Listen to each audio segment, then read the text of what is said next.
Pak Oma, saudari-saudara, Bapak Ibu dan saudara-saudara yang terkasih, salah satu yang membuat kita pasti bahagia kalau orang banyak mengatakan bahwa kita itu memang bahagia. Tadi di Mazmur tanggapan dikatakan segala keturunan akan menyebut kamu berbahagia atau aku berbahagia.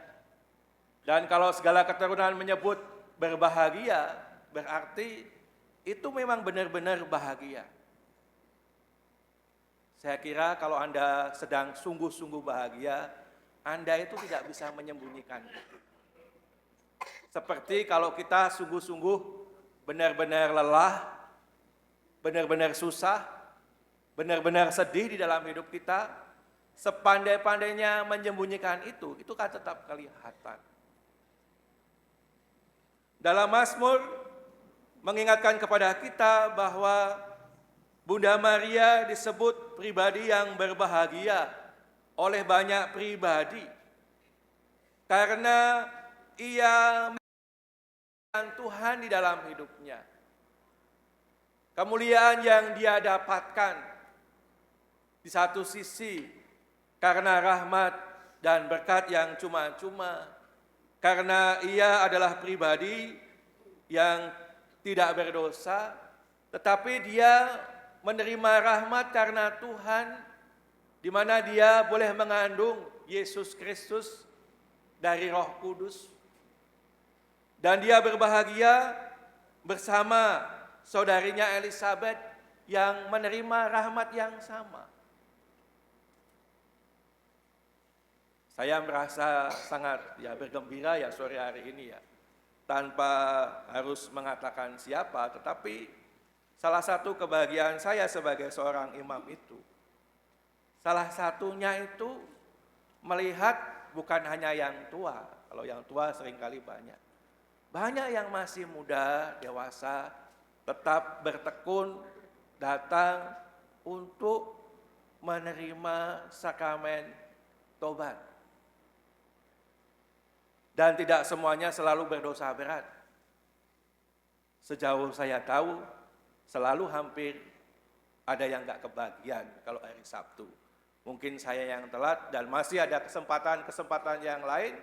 Bagaimana orang hidup dan menghidupi untuk hidup di dalam rahmat Tuhan, di dalam kelemahan dan kerapuhan, tetapi melihat orang yang sungguh-sungguh rindu untuk tinggal di dalam rahmat Tuhan dan mengusahakan pertobatan, itu sesuatu yang membahagiakan sebagai imam. Artinya saya juga masih dipercaya sebagai seorang imam untuk menjadi pendengar, untuk menjadi penyalur berkat dari Tuhan sendiri. Kita melihat bagaimana di dalam bacaan pertama, seorang wanita yang diliputi dengan cahaya seperti sinar matahari, di mana wanita itu sering ditafsirkan sebagai Bunda Maria yang harus melahirkan seorang laki-laki, dan dalam proses melahirkan, mengandung dan melahirkan, dia harus menderita. Saya tidak pernah mengandung, meskipun perut saya besar, tapi saya belum pernah mengandung. Tapi sesuka-sukanya, sebahagia-bahagianya orang yang mengandung, pasti dia menderita dalam sukacitanya. Dalam penderitaan itu, Anda yang mengandung, yang melahirkan anak, Anda kan tidak cukup akhirnya bersukacita melahirkan anak. Anda tetap berjuang untuk menemani, menghantar anak-anak Anda menjadi dewasa. Dan tentu itu bukan perjalanan yang mudah. Dalam bacaan pertama dikatakan Bunda Maria, bukan wanita yang mengandung dan melahirkan itu, harus lari kepada gurun. Artinya sebagai orang tua, meskipun saya belum pernah jadi orang tua, tapi saya bisa merasakan bahwa banyak orang tua untuk sungguh-sungguh berhasil mendidik, menghantar anaknya kepada kemuliaan. Ada masa-masa di padang gurun, masa-masa yang tidak mudah, masa-masa yang harus bertahan, masa-masa yang harus menahan semuanya sendirian, mungkin tidak sendirian, sebagai suami istri.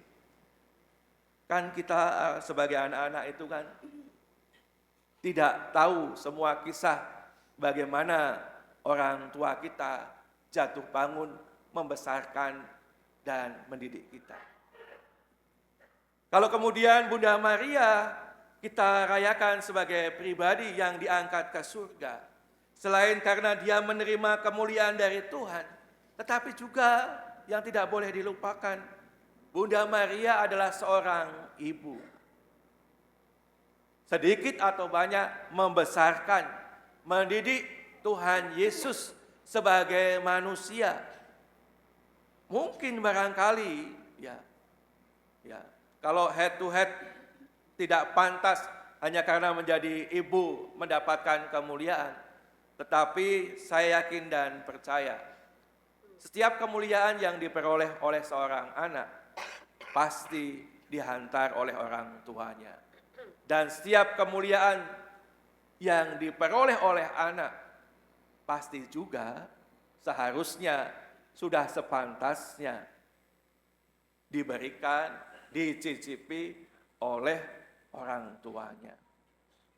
Bapak, Ibu, dan saudara-saudara yang terkasih, semoga selalu ada sukacita dalam hidup kita, dalam mengalami bagaimana rahmat Tuhan yang besar, yang agung dalam hidup kita, sebagaimana dialami oleh Bunda Maria dan Elizabeth.